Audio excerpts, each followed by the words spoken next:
So, no, no, no, no.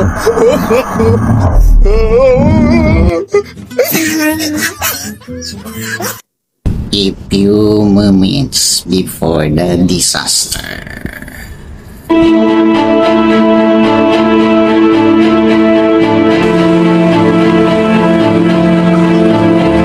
Wala na. Maring Bornok. Ay, pre, manood ako kagabi ng balita.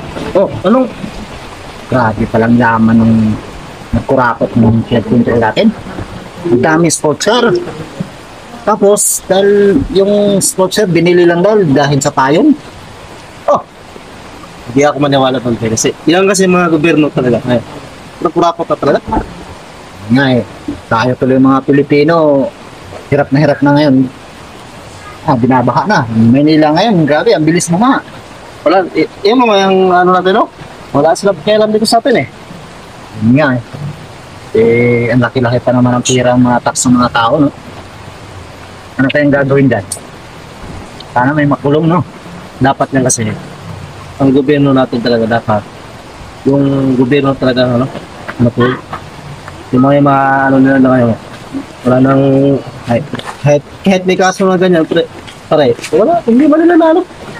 Kaya ba? Investigahan lang, tapos alam na natin kung sino yung dahilan, di ba? Dapat talaga, Kung ano-ano pang hinahanap. talagang ano. Oh, ano ba ito? Ano ba? Yeah? Tampo ako dun sa Papa J kasi kunuha yung cellphone ko. Ayaw ibalik eh. Nagalit.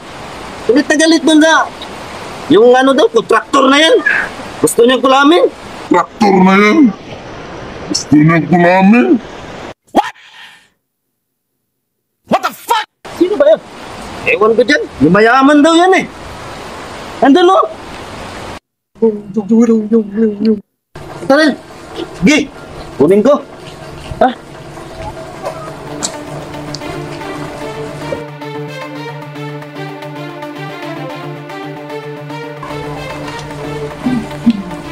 Cellphone. Wala ka nang magagawa. Ay, hindi. Oh! Hindi naman to.